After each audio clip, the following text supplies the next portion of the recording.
I'll add that to the last slide. Good idea. Oh, okay. Welcome, everyone.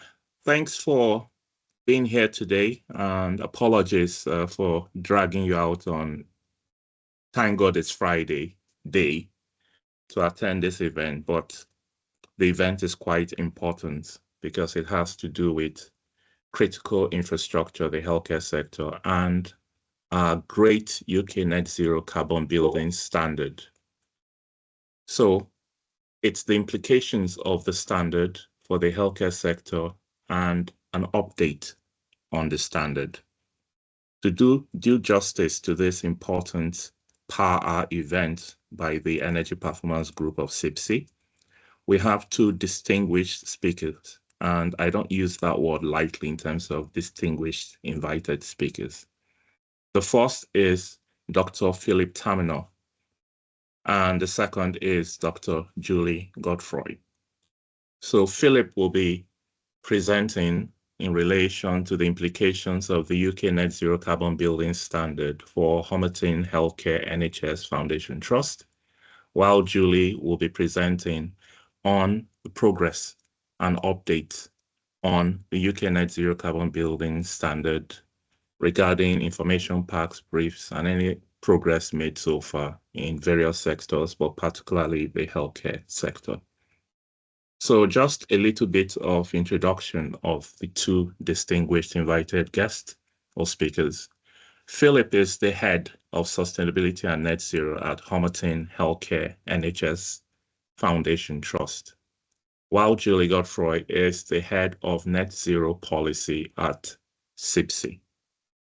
So the format, as you're already aware, going through the landing page of the invitation, is Philip would have the first presentation, while Julie would have the second presentation.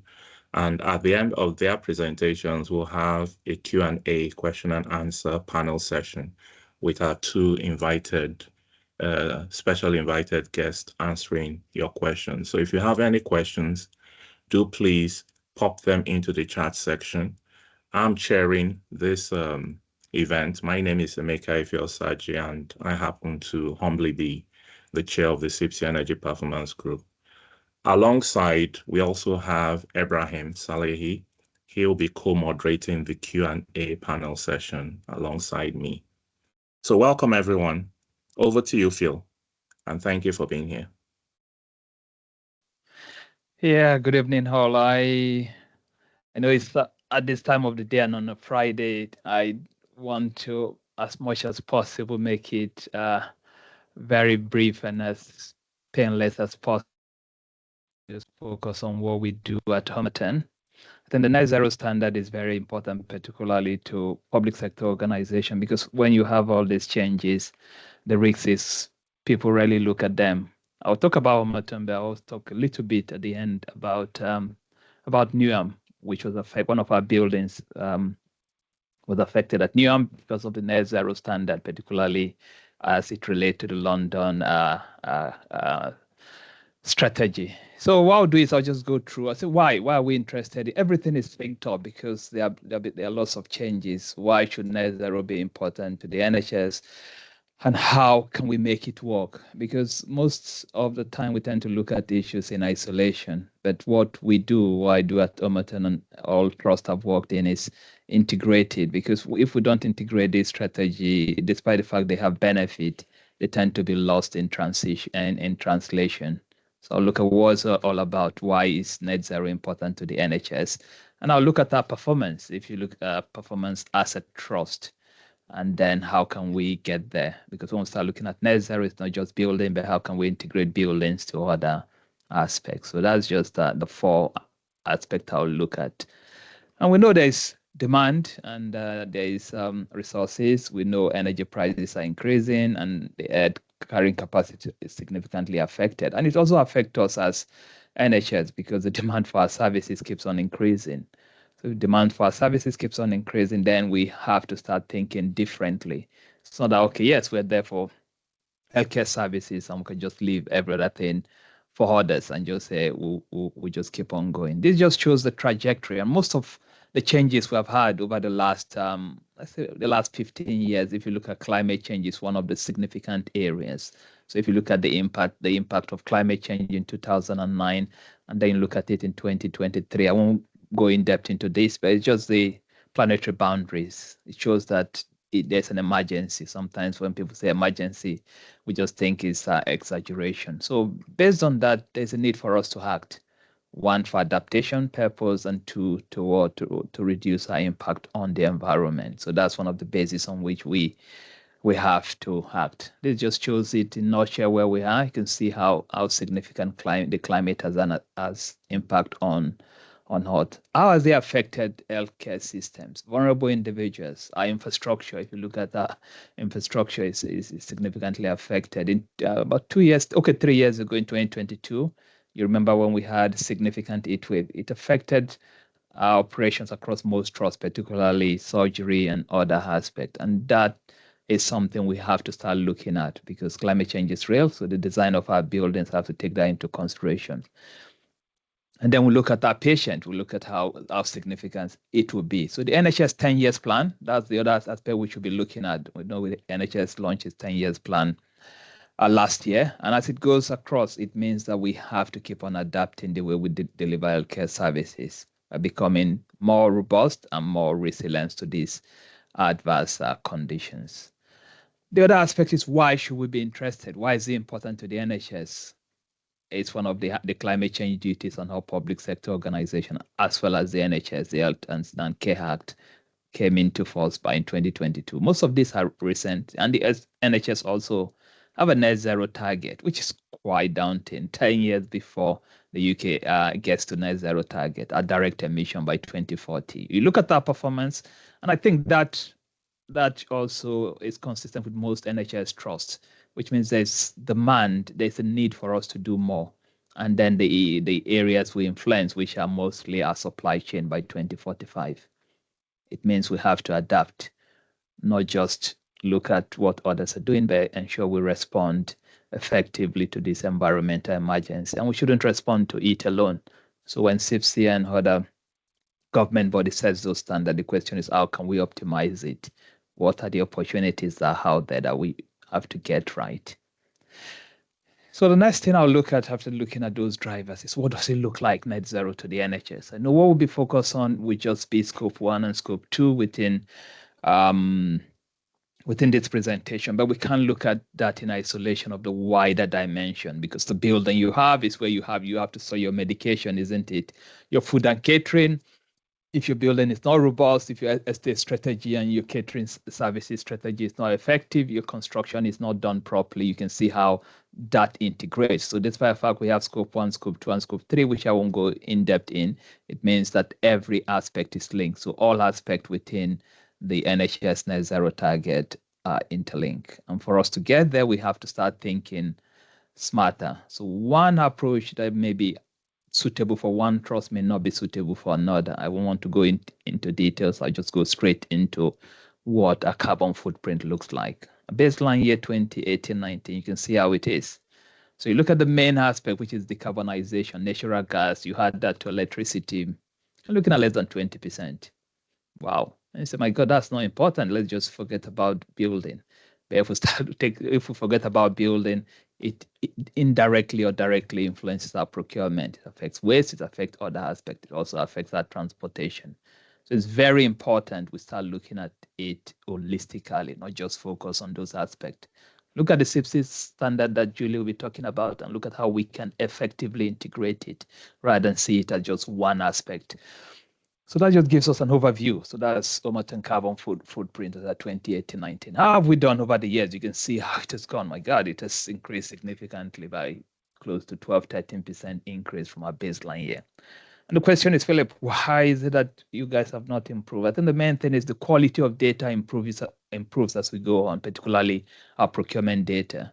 So that's quite fundamental. You look at 2019-20 with COVID, you can see the impact of procurement, less services being procured. This is why we procure more services. Most of them were via NHS England. So not just looking at the data, understanding how external factors affect the data, and look at areas we can influence and manage effectively. How have we done in other areas? Non-clinical procurement, you can see how that has gone significantly, which means we have to influence our supply chain. Some of this non-clinical procurement involves construction. So not just looking at the building energy used in isolation. When you look at it initially, it looks small, but when you look at construction and engineering services within the NHS, which falls within this area, you can see how significant that is, which means we have to start looking wider in the way we go. Medical devices, that's been, as you can see, there's slight reduction as we go along. Between 2018 and 19, there was significant investment in medical devices. What that means, it doesn't mean we should just fold our hands and say, let's just leave it that way. As we start looking at more energy efficient equipment, we should also start looking at life cycle thinking. How can we ensure we get it right when we start investing in new equipments? The good news is, as we go along, there's also some shortfalls. As you can see, there have been significant increase in NOx and nitrous oxide. That's also linked to the building because these are pipe gases and aesthetic gases. So you can see the significant increase. We have observed those significant increase and we have started looking at how we can reduce NOx. There's significant investment on that. That's why when we have data, you can review that and work with that, you'll be able to identify areas that you will be able to deliver improvement. So nitrous oxide and NOx are areas our pharmaceutical team are working on. So get integrated, including estate. The other good news is desflurane, which is one of anesthetic gases, or volatile agents. And desflurane is the most potent, highly fluorinated, and has more greenhouse gas potentials. As you can see, we responded to the NHS strategy in 2022 and we stopped using it. So when you have national strategy, responding to that has benefit to the environment, also have benefit to us. So that's one area that we've actually improved significantly, which is important to get integrated. So you saw the other slide I spoke about, the 80% NHS carbon reduction target by 2032. Look at our performance, despite the fact we've tried to do all we can. Those numbers are increasing significantly, which means that there's a challenge. We have to work effectively, we have to work smarter, we have to also look at external opportunities. Significant increase. And the question is, what happened here? Understanding our data comes in handy. Between 2023-24, our CHP was down. Because it was down, we can see the reduction. Our CHP was back in 2024-25, and you can see how gas use has affected us, which means decarbonization. When we start looking at buildings, building decarbonization comes in handy. Okay, so what have we done as a trust? So over the last couple of years, one of the things we've been fortunate with PSDS, Public Sector Decarbonization Scheme, as well as Low Carbon Skills Fund. So based on the Low Carbon Skills Fund, we had some funding from SALEX via Department of Energy and Energy Security and Net Zero, and we were able to put together a decarbonization plan. And that's why it's always important. You have a plan, you have a strategy in place before you start looking at net zero. Fortunately, based on that, we're able to, last year, attracted across, and that's the main thing. We have to start looking at those opportunities out there. From PSDS phase 4, I know there is a fact that PSDS is no longer going ahead, but at least we were fortunate to have that benefit, as well as Great British Energy collaboration with NHSE. So cumulatively, we had 13.84 million, and that's quite significant. The benefit of that is there will be significant savings. I want to go in details into the carbon savings, but the first thing the trust will look at is what will be the benefit. Implementing those projects over 3 years implies about £850,000 savings per year, and that's significant by the time we also look at the carbon. So not just looking at net zero, it also has significant savings, and that significant savings implies that we'll have more money to deliver healthcare services across Northeast London as well as Homerton. If you go and check Homerton, it's one of the most deprived areas based on the social and socioeconomic indicators across London, which means we'll be able to do better for the people we serve. And that's quite important we link that. So the question is, Philip, what are the projects that makes up that 13.8 million? We're looking at air source heat pump. So you saw the graph regarding gas use. So with that, by the time we complete the project and install 785 kilowatt air source heat pump, it will help us get rid of those gas use, help us decarbonize our building. LED lighting upgrade is another aspect we are looking at to ensure that the remaining aspect of LED lighting will be upgraded completely. Installation of solar panel gives us that level of resilience and meets those net zero target that that Julie will be talking about later. Fabric improvement is also fundamental. Wall cavity wall insulation, loft insulation, as well as double glazing to ensure that our buildings are fit for purpose, particularly when you start looking at extreme weather conditions. Our air handling unit comes in handy because those are areas we tend to upgrade with the funding, and then build a management system. When you have hot and cold seasons, how do we optimize that? How do we ensure we reduce energy wastage? So those are the sort of project we intend to deliver over the last 3 years. We have started, and hopefully, fingers crossed, I'll be able to give us some numbers, not just giving the project, we'll be able to look at the benefit of those numbers. The question is, yes, we have good ideas. We have to respond to it. International, national, as well as sectorial guidance. But for us to get there, we need effective governance. So this is what we currently have as part of our green plan. I won't talk about the green plan. Is to have various groups. So if you go back and look at that carbon footprint, you can see where various groups are important. Before I joined the trust, the Homerton Sustainability Group were active healthcare professionals that have highlighted the benefit of integrating sustainability into the way we deliver healthcare. And then you look at how it is. If net zero it's not reflected in the board, that means we won't be able to get there. You just have fragmented projects that won't help us get to where we expected to get to. As I said earlier on, this group, I appreciate them. They've done a lot, so I'm building on what they have worked on, and it's very important. We have individuals, we have those that are passionate, we give them that platform and work with them to ensure we get there. So when we talk about wider aspect, you look at climate action, you look at, we also look at affordable and clean energy. So you look at those projects we are linking up, and good health and well-being.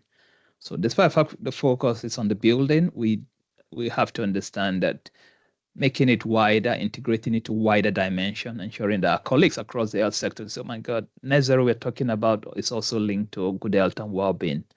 And it's quite important, as well as wider social, as well as economic drivers. Sustainable cities and communities and responsible consumption comes in handy.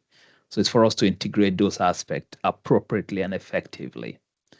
The other aspect is very important when we start designing our building and designing our services. We already have that sustainable clinical practice, the principles, low carbon alternative, patient self-care, lean service delivery and prevention. Not just look at the technical aspect, the soft aspect comes in handy. So the technical, non-technical, as well as people, partnership comes in handy if we have to get to net zero and integrate it. I know I won't go about that. You look at, everyone knows the social, economic, and environmental driver. Link it up to your area. So within the health sector, we have to look at that effectively. Places and community, what communities do we work in? Enabling healthy living comes in handy. Equitable healthcare, those are fundamental drivers that are important. So those drivers, despite the fact they're standard, they're actually very important to our chief executive, to members of our board. We take that seriously. So that's why we have integrating that makes it easier. Speak the language of the trust. Performance monitoring, very important. You saw those graphs. Those graphs wouldn't make any sense if we don't have a process. Procurement and supply chain comes in handy when we're looking at construction of buildings. Those net zero strategy and standard that Julie will be talking about, it comes in handy. That's where we can influence it. Not at the end, it has to be during procurement. Evidence-based initiative, like the one I just gave example. Performance report. How will that project affect our performance? So how we looked at it, we saw how the CHP affected our carbon emission. Look at data and use it effectively. Embedding environmental and social governance. Our sustainability group are already doing that. So ensure that we work together in partnership. So to meeting those standards requires partnership, requires governance, requires data, requires technical expertise, as well as investment. So we can get there without investment. So thank you very much, and bring everything together and make it effective. So thanks for listening. Thank you very much, Phil. So questions will be asked at the end of Julie's presentation. So over to you, Julie. Thanks for being here. Can you hear me and see my screen? Yes, I can, and Yes. I believe others can. Great, thank you. So I'll give you an overview of the UK Net Zero Carbon Building Standards. I assume that many of you know quite a bit, or maybe a lot about it. So apologies if that's the case, and if a lot of it is well known, but there's also new material. So the UK Net Zero Carbon Building Standard is a very large collaboration started over 3 years ago by a number of organizations, as you can see here, including CIBSE.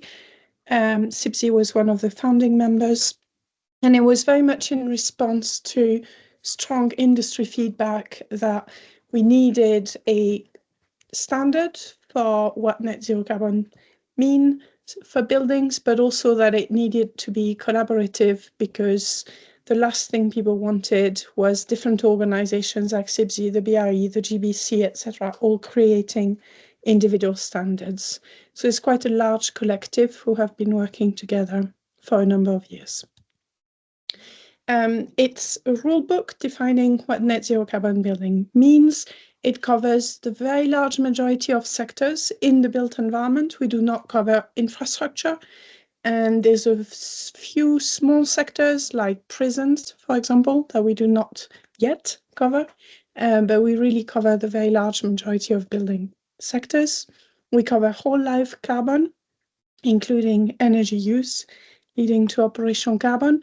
We do not cover other things like circular economy, indoor environments, etc. It is focused on carbon.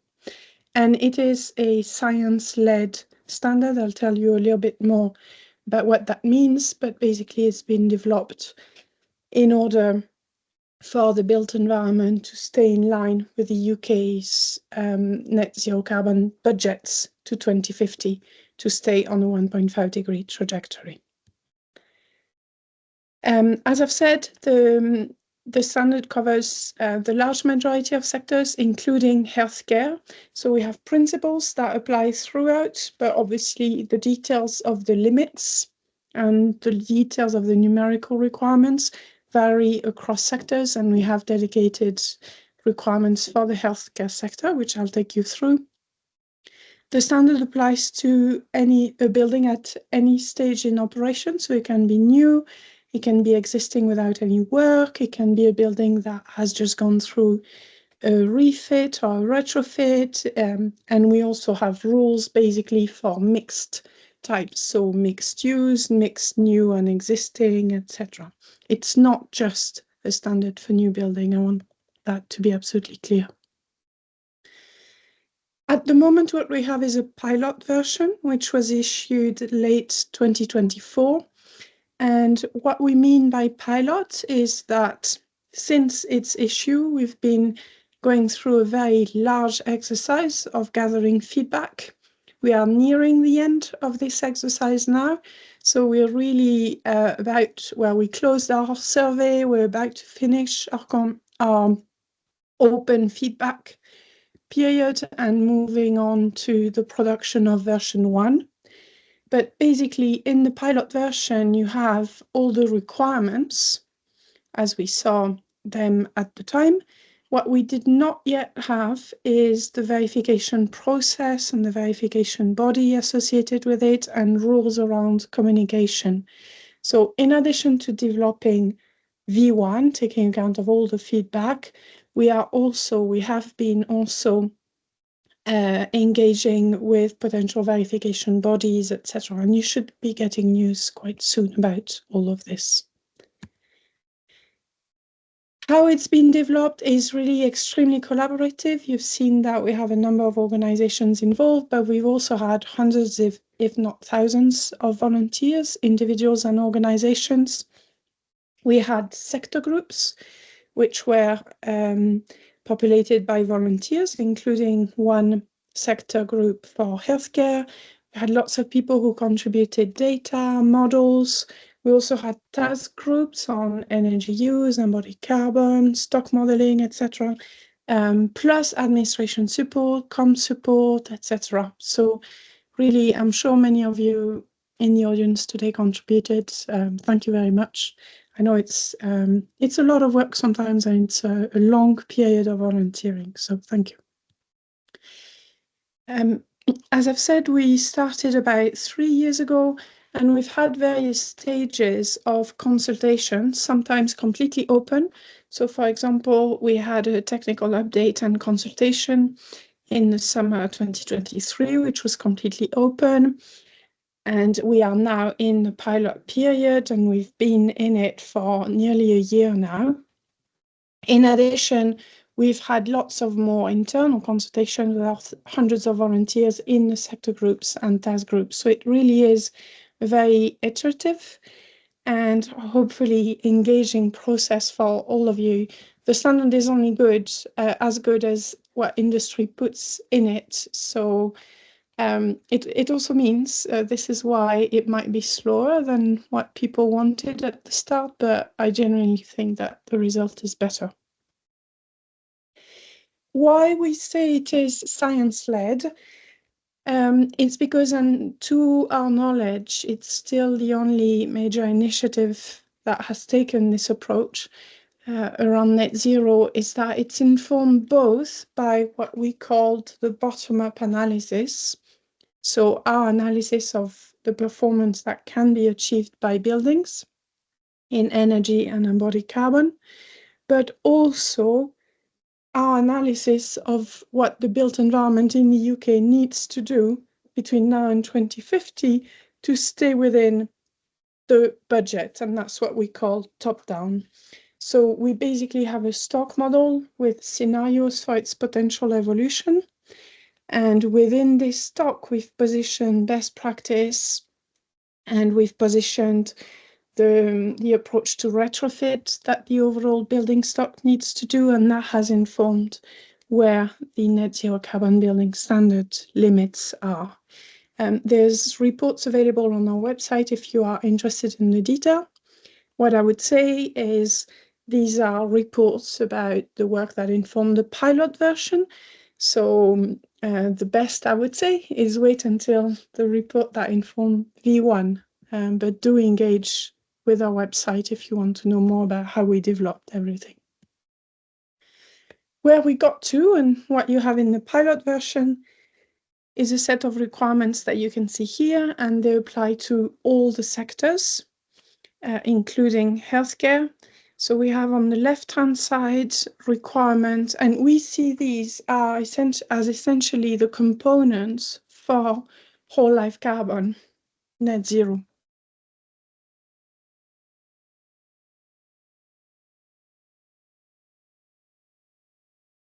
Apologies, I think Julie has just... Yeah, I received a message that had been removed from the meeting. Sorry about that. So I don't know who did. Please do not remove me. No, I'm joking. No don't problem. worry anyway. CIBSE Marketing team will edit everything out. But just feel free to continue. Sorry about that. Can you see my screen again? No problem. Can you see my screen again? Great. Yeah, of course we can. Yeah. Cool. So where was I? The limits. So we have a set of requirements, and these are limits. So maximum numbers that you should not exceed for your building to meet the standards. So there's limits in upfront carbon, in operational energy use, in fossil fuels, obviously, the performance of district and heating cooling networks if your building is connected, the impact of refrigerants, and in new build homes, we have a limit on energy use for heating or heating delivered. We also have targets, so that's the minimum that we expect buildings to deliver, and that's for on-site renewable electricity generation. In addition, we have requirements for reporting on performance, but with no requirements about what that performance should be. And essentially, these are areas that we think are quite important, that industry and policymakers tell us are important. But at the moment, we didn't feel from our analysis that we had enough data in order to set requirements. So at the moment, we're just having reporting requirements, but they could inform future requirements for performance. And that's about life cycle embodied carbon, operational water use, peak demand and the time of that peak, and heating and cooling delivered to the building in all sectors except new build homes, which already have a limit. So this is what you have to achieve for the building to be considered to meet the standard. In addition, but this is just an option, you can decide to do all of that plus offset your residual emissions. And that would be recognized quite clearly as an additional thing that you have done, but it is optional and it doesn't change anything to all the other requirements that we expect from the building. To give you an idea so we obviously have published all the limits in upfront carbon, energy use, etc. for all the buildings. And we also have published how we expect these limits to change over time. You will see that the limits on upfront carbon are seen to evolve quite a lot and to become quite a lot more onerous in the next few years, but that does assume that materials would decarbonize, so steel, concrete, etc. If that decarbonization didn't happen, or if it happened faster, we may revisit the limits over time. On operational energy, similarly, we've provided our expectation of the evolution. So I'll take you through this graph starting from the bottom in green. So new buildings, so if you commence on site at a particular, say in 2025, you have a limit that has been published. And once your building achieves that limit and is verified, then in subsequent years, when you want to show that you still meet the standards, you need to still submit evidence of your energy use, but you retain that limit from the first year. If you've been verified to an energy performance level, your building can keep that limit over time. However, buildings that commence on site in future years will be asked to achieve slightly better energy performance. So we expect improvements in technology and also in the practice of designing, building, and operating buildings. Now, we have similar principles for buildings that are existing and that may or may not have gone through a retrofit. It may be that some existing buildings already achieve these levels. So that's the blue lines that you see here. And just as for new buildings, if you meet a limit in the first year and you want to continue being called net zero carbon building standard verified, then you can retain that limit over time. And future retrofits will need to achieve slightly better energy performance levels. In addition, and that's what you see in orange, we wanted to recognize the fact that some buildings may not achieve the retrofit limits in one go. We want to be able for an individual buildings to go at it in different ways. For example, the home may first put a heat pump and then do fabric improvements later, or whatever suits their lifestyle or the cycle of the building. Similarly, in portfolios, we wanted to be able for owners to plan the decarbonization of their portfolio over time alongside the requirements of our standard. So we have a route which we call step-by-step, where you do not have to achieve the one-go retrofit performance level from the start, as long as you follow an improvement curve and that you have a retrofit plan which shows that overall you will achieve the endpoint limit.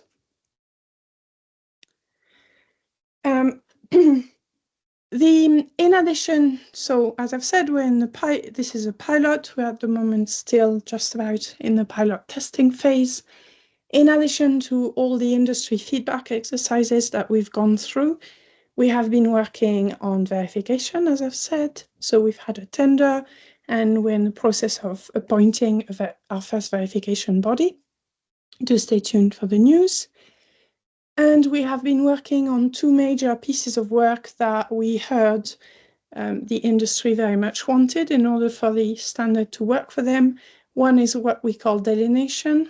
So we're looking at options whereby in tenanted buildings, tenants and landlords could get recognized separately, not just on a whole building basis. And we're also working on what we call equivalence. And that's basically, we know that there already are schemes around, for example, neighbors. What we don't want is create complicated, time-consuming, expensive, additional processes. So if there are schemes, certification or verification schemes, sorry, which already meet some of our requirements or which are considered equivalent, we would like to be able to recognize this so that if you're verified against that scheme, you could automatically show that essentially you've met at least some of the requirements of the net zero standard. So that's what we've been working on in addition to all the industry feedback exercises. I'll tell you a bit more about the healthcare sector specific requirements. So as I've said, it's the same set of requirements that you've seen that apply to all the sectors, but we've gone at it slightly differently in the healthcare sector based on our group of experts in that sector. So the main difference is that for new buildings in that sector, our energy use limit, we didn't create anything new. We have basically adopted the limits of the NHS net zero standard. So they are defined in the same way. So they use space types as in the NHS standard, and what you have to do is meet the same limits. The two differences is that you would only achieve the net zero carbon building standard if you actually meet these limits, if you can show that the energy use in practice metered meets these limits. And we cover all energy uses, so including hot water and unregulated loads, which I understand in the NHS standard are optional, while for the NZCBS, it's a requirement. Apart from that, so on existing buildings, our understanding is that the NHS net zero standard may in the future cover existing buildings, but at the moment it doesn't. So the way we've built the energy use limits for that is similar to all the other sectors. So it's an analysis of the performance of the existing stock and what it could achieve. And for upfront carbon, similarly, the limits were developed separately from the NHS standard, and that was based on the advice from the specialist sector group.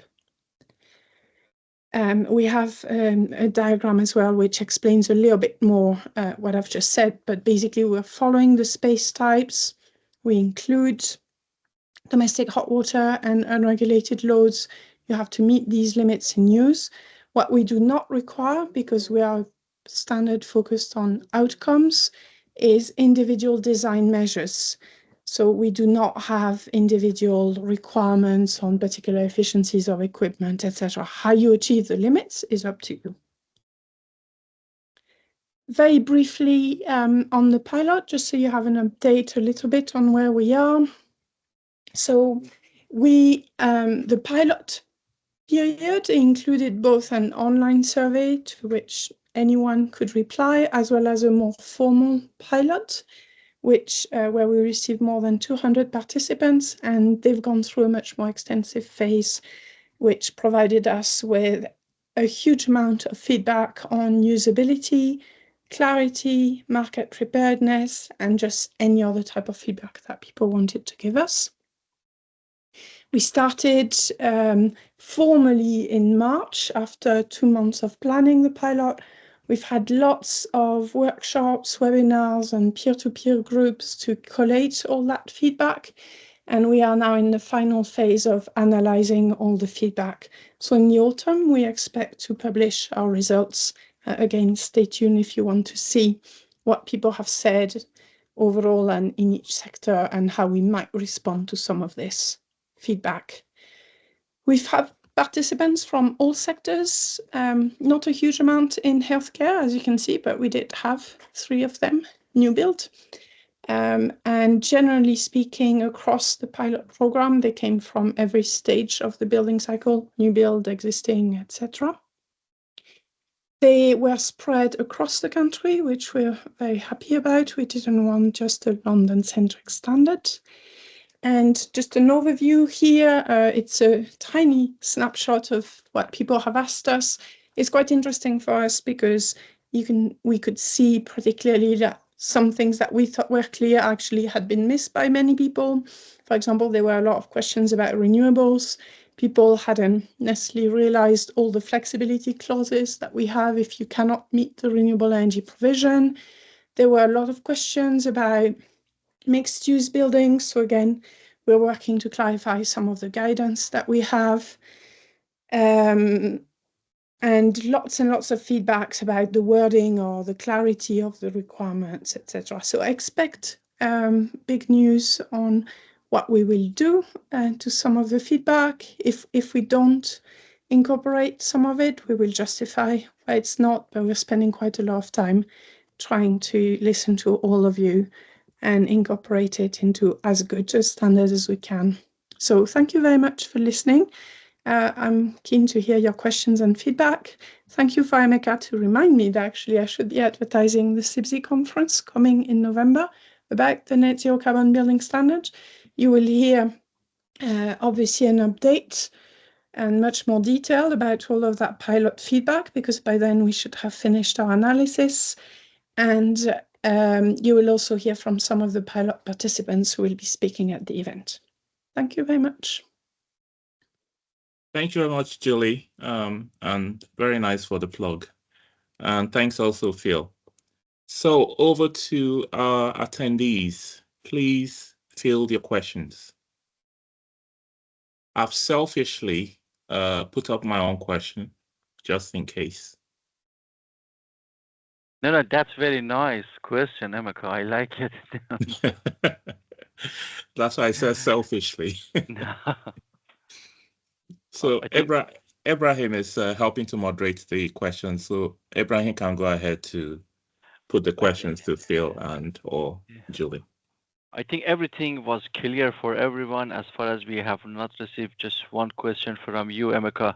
If you don't mind, I think it's better for you. You just ask your question, please. Okay. So thanks very much for the brilliant presentations, Phil and Julie. Thanks very, very much for accepting my invitation and putting in all the work to present to everyone today.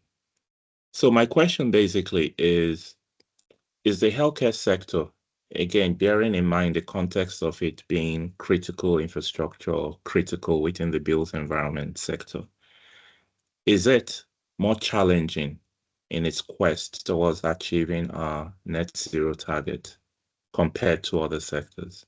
And if so, is there an indication as to why, in terms of barriers? And then, if that is true, then the money part is, are there government, centrally and local authorities willing to support with whatever form of resources and investments to help address the urgency? Because without healthcare, things will be shaky. That's why it's critical. Thank you. Yeah, thanks, Emeka, for your question. It's a fact. It's a critical sector, and there are lots of things. I've worked in local authority. I worked for a university, and then other sector. I think it's quite critical. Just even building management system, having a remotely controlled building management system, is slightly more difficult to operate across some NHS trusts because of patient data and every other thing. So you're looking at additional responsibility. Despite that, as we know, with the standard Julie spoke about and the London plan, with the London plan, your new building or refurbishment has to meet that net zero target, or you have penalty, whether you're NHS, your public sector organization, or voluntary sector. I'll give you an example at a Newham hospital while I was working there. It was quite fundamental. The building was done and the plan came up when the building had already been designed. The penalty was close to $500,000. So you look at integrating that in, as a fact, you have an upfront additional cost, but the benefit will be significant. just like I spoke about the renewable energy. You install that, you have that installed in your building, it will give you that level of resilience. You ensure that your building is more efficient, you get those numbers. So it does pay itself off. That's one of the aspects. And then the funding opportunity. NHS England over the last 3 years introduced the NHS Energy Efficiency Scheme.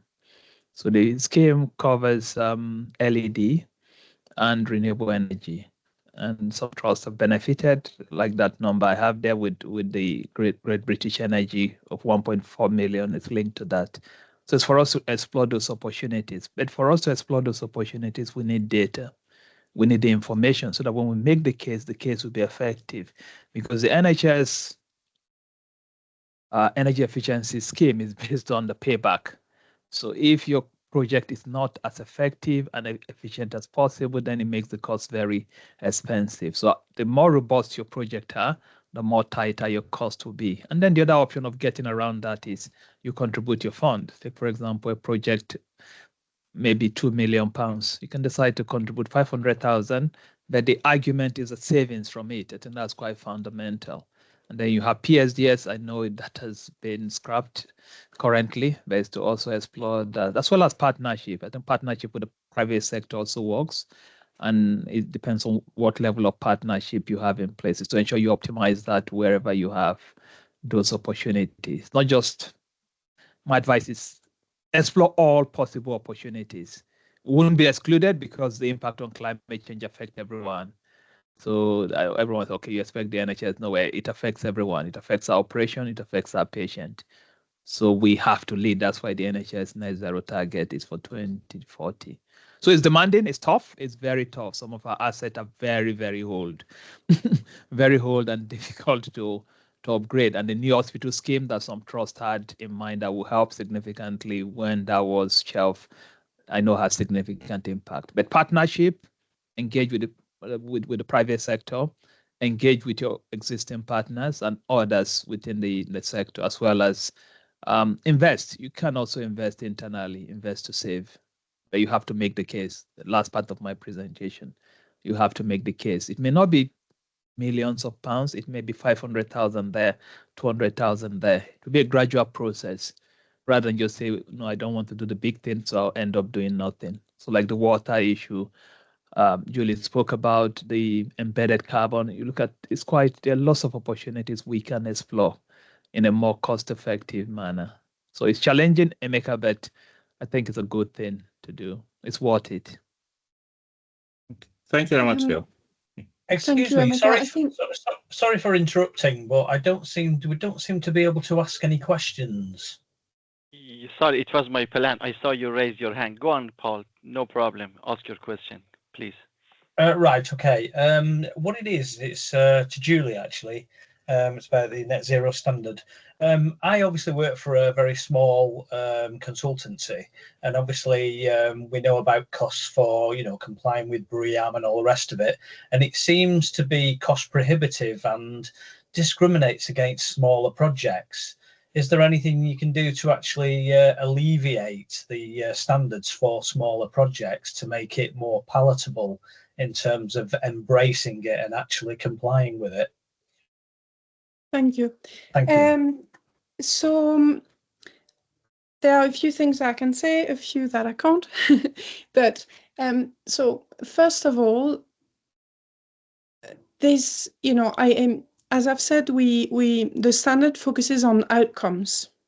So actual energy use, actual embodied carbon, and we do not tell you how to get there. We do not require, for example, evidence of how you've modeled the building for energy use before achieving that energy performance, etc. And that's because we really think that the teams are best placed to identify the best way, including the most cost-effective way, to achieve that performance. We do not want to introduce processes and steps as long as you meet the required outcomes. The other thing, as I've said, is that we're trying to align wherever we can with schemes that already exist so that you do not pay for double or triple verification. At the moment, we are not working on potential equivalence with BREEAM, but this could come in the future. If there are sectors where, for example, in healthcare or others, where people tell us many buildings already use that scheme, please can you look at equivalence with it for at least some requirements, it would make it cheaper for everybody, then we will. It's for the schemes and industry to come to us and say what they need.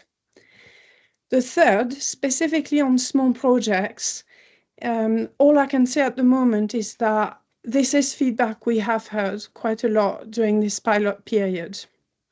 So are there things that we can do either in terms of the performance that we require or the verification process itself, specifically for small projects? At the moment, we are looking into it. We have not made decision, but I can tell you, you're not the only one telling us. I'm sorry that I can't confirm more at the moment since we're still in the pilot period, but we've heard you. Paul, are you satisfied with the answer? Anything else? Yes, fine. That's great. Thank you. Yeah, there is one other thing. What are the costs for verification? Will there be costs for verification? There will be costs for verification. You will find out more when the first verification body is appointed, and obviously the cost of it will be an important part of the communications. It's also been an important part of how we've selected verification bodies. We do not want costs to be prohibitive to industry. Thank you. Okay, thank you, Dr. Julie, and thank you, Paul, for your question. So, Emeka, I can't see any more questions. Okay, so anyone else? Do you have any question? You have two key decision makers here. I think Barnabas has a question. Exactly. Sorry, Barnabas. Apologies, Stella. Hi, my first name's Stella. I'm working at Hillingdon Hospital, and we are about to get our new hospital. We're in the process of planning it. My concern really is how we maintain temperature control and meet the net zero requirements. Because we live in a cold climate, there's always a lot of focus on how we make sure the patients are warm enough. But our hospital has a projected life of 60 years, over which I think with the best will in the world, external temperatures will go up.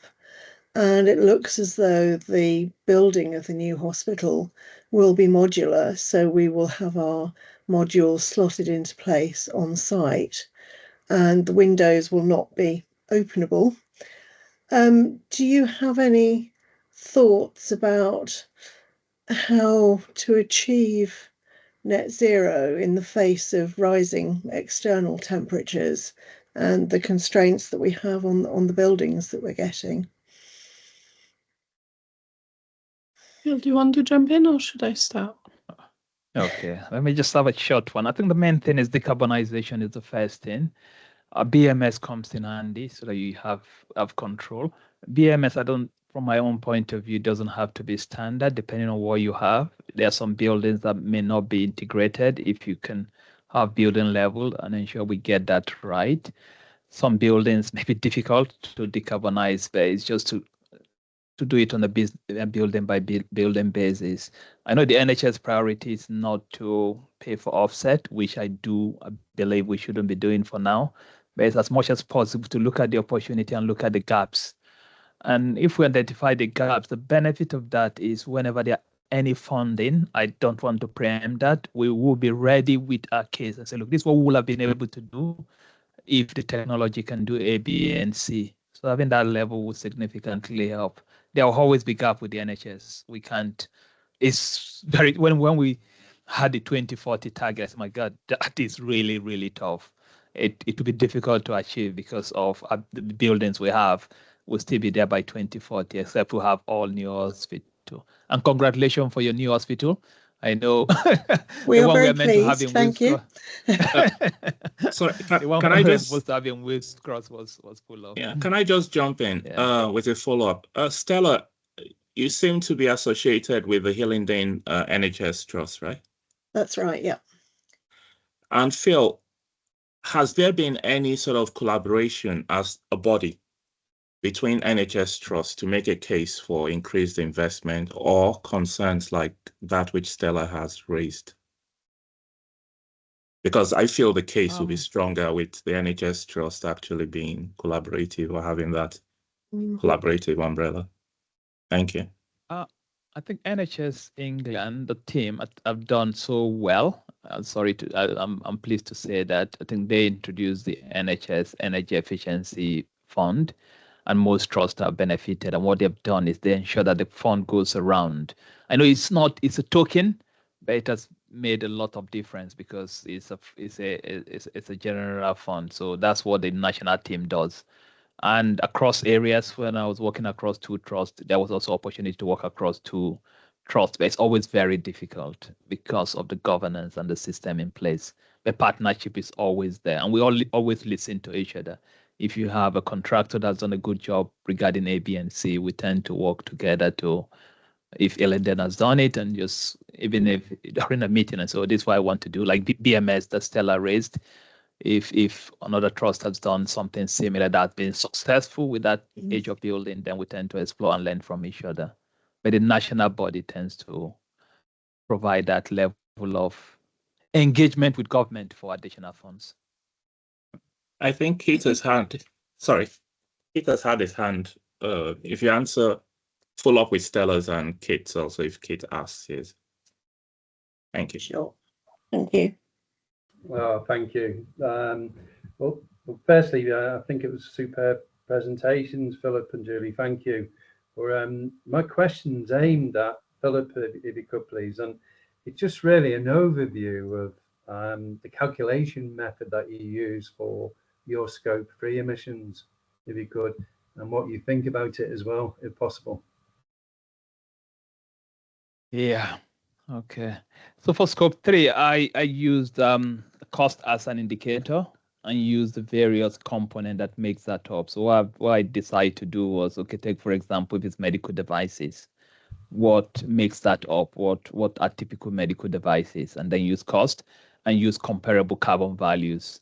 So like paper, have an idea. They are proxy indicators for paper. Okay, X number of paper implies X kilograms of water. So that's easier for me to calculate whenever I have the numbers. And that's why it's always better we have the quantity. But what I tend to have is the value. And then I also adjust it. So you look at our baseline, I adjust it by CBI, the Bank of England inflation factor. So those numbers we saw there have been adjusted because inflation has increased by about 20-something% compared to our baseline year.